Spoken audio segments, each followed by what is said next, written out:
everyone. Good morning. I am Rae Kaufman, and I'm actually in a bit of a pickle this morning. I have been fortunate to live an unusually varied life, spanning the worlds of art, computers, and civil rights. The pickle, you ask? Well, I don't want to sound like I'm bragging. I prefer to think of it as explaining. So for this program, I thought that maybe my daughter Sherry could interview me, but she so misses our daily 9 a.m. talks since I moved here that she cried throughout the entire rehearsal. And I miss her too, but I'm still with her every morning. Except this morning, I am all yours. Our lives are really about what we create, from our families to what we make of ourselves to what we literally make. A writer writes, a chef cooks, an accountant counts, that's correct, yes. And I design colorful cloisonné enamels and jewelry, which I've sold to fine stores and galleries, from Feinstein's to the Faber Gallery in New York City. Cloisonné is meticulously detailed enameling created by firing successive layers of glaze onto metals, copper, gold, or silver, with fine wire separating the colors. I use 24-karat gold foil. Yet, like life, cloisonné never turns out exactly as you pictured it, which only adds to its appeal. It was through art that I became one of the first people on the internet. I suppose that makes me a surfer.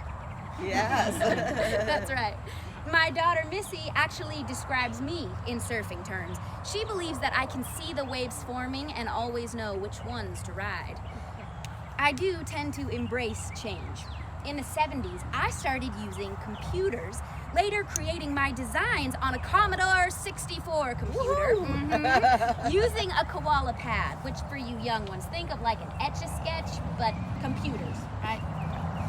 So, when Commodore asked me to start a chat room for artists, I came up with a few conversational shortcuts that you may be familiar with. For example, why write laughing out loud when you could more easily write LOL? That's correct. Or ROFL if you were laughing even harder. In short, I am a published author of 7 letters. And my computer work extended beyond the art world. I worked as a systems operator and administrator for Delphi and Aristotle. Now, I was born here in Little Rock in 1933, and other than living in Fort Smith during high school and Wichita for a time, I've been here my entire life.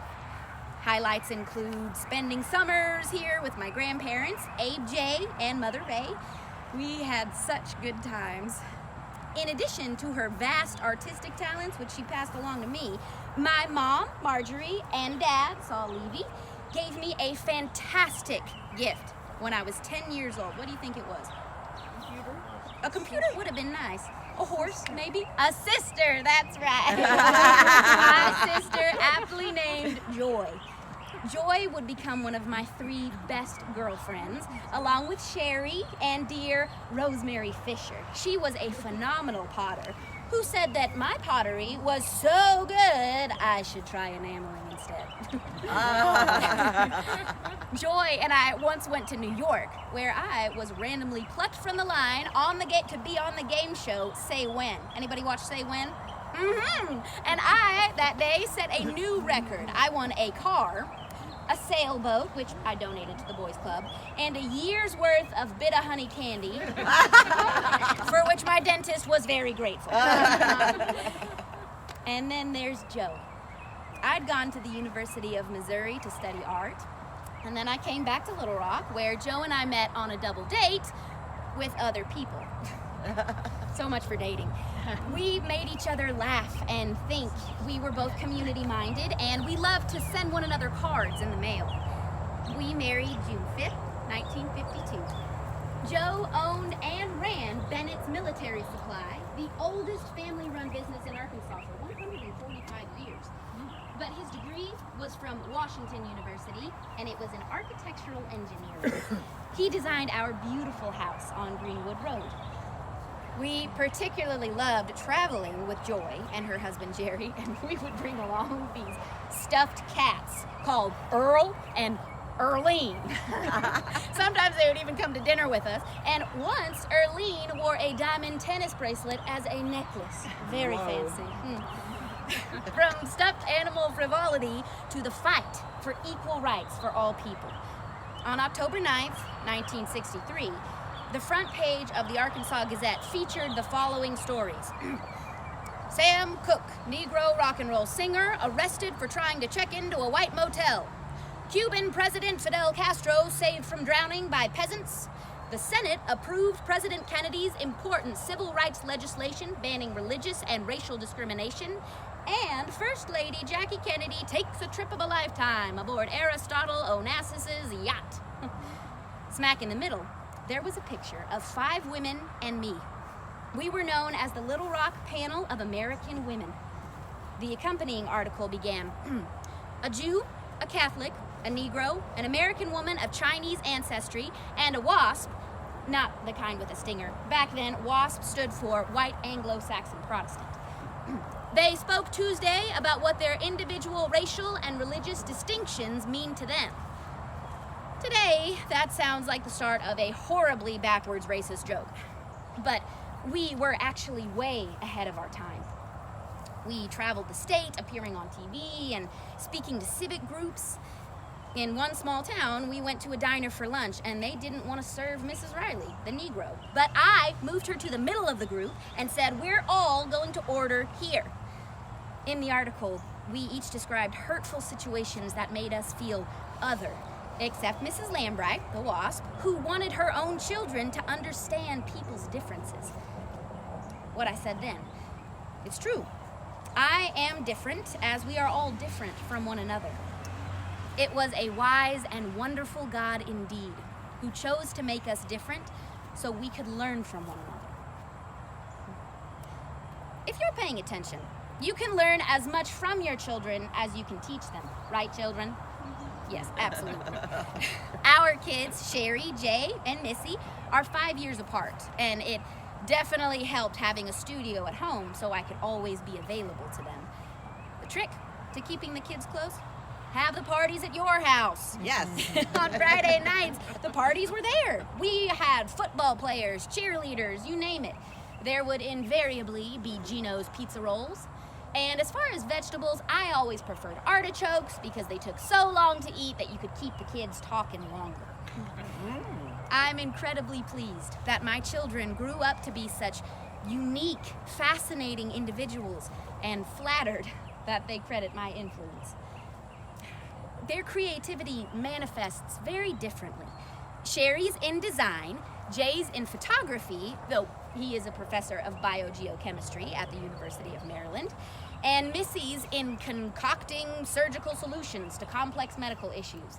She's a reconstructive urologist at Vanderbilt. That's what they do, but who they are is reflected in their superb choices of spouses, in Doug, Karen, and Jane, who have brought so much joy to our family, especially Chef Jane's cooking. Our 5 grands and 6 great-grands rounded out our team. Joe and I had 51 happy and endlessly entertaining years together until he died in 2003. I am thrilled that we're back together again. At the temple, I was a long-time Lafty advisor, and 3 of my charges have become temple presidents, including our current president. They say I didn't coddle them. I gave them tons of responsibility so that they could learn by doing, and they always knew that they could confide in me. The key was to make the meetings fun, but still get the work done. I was also sisterhood president, along with eventually becoming president of most of the other groups that I joined. As I told my girls who also had the presidency gene, if you open your mouth, you're in charge. When asked, I told them that they should always get the busiest person to help, because that person would know how to get things done. Let's say I knew that from experience. For fun, I performed in quite a few musicals, my favorite role being Dolly Levi, the matchmaker in Hello, Dolly. Before the parade passes. Do you know that one? It's a classic. And truly, in that case, life did imitate art. At the cast party, my husband Joe and I fixed up our reluctant friend Ricky Kerner with one of my castmates, David Lockwood. Their 5-hour talk that night led to a beautiful 45-year marriage until David's death in July. He is out here somewhere. Whew! That was exhausting. Now you know why I needed those conversational shortcuts. LOL. I bet you'd agree with Jay that it's pretty fitting my computer password was always maniac. But please don't tell anyone that, because I still do log on to a friend's computer from time to time. Thank you all so much for coming.